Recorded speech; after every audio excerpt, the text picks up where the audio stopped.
I don't think casual dating works as well as people pretends it does. And I want to be very clear about what I mean here.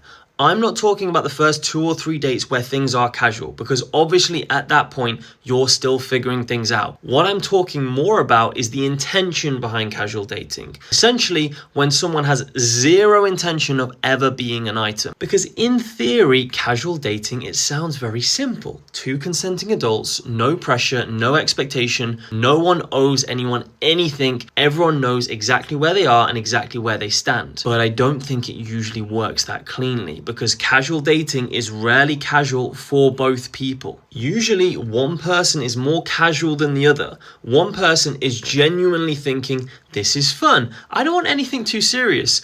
And the other person is thinking, I can be casual for now because maybe if I'm relaxed enough, they'll eventually want more. And that's where it starts to become problematic, because the person who cares less usually has more power and more say in the situation.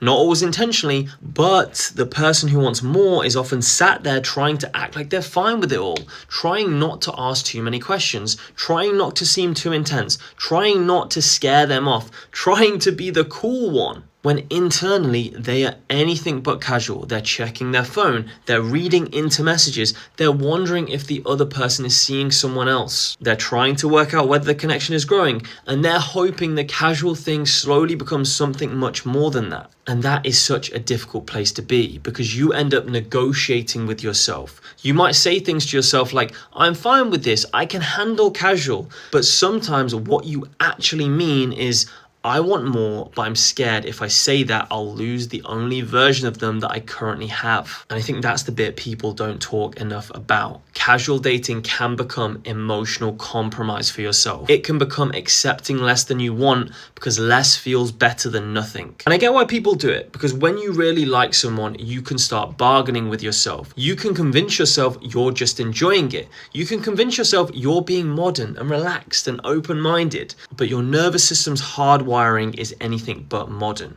Human beings are not really built to be as casual as dating culture pretends. We attach, we bond, we make meaning out of repeated connection. And then we act surprised when feelings start to appear. But of course feelings are going to appear. That's what people do. Casual dating might be relatively new in the grand scheme of things, but attachment is not. So I think casual dating, it asks people to do something that's quite difficult for them. It asks people to be close without attaching. And yes, some people can do that. The issue is when one person is casual and the other person is internally anything but casual. But anyway, that's my thought of the day. I hope it was useful. I'll see you at the next one.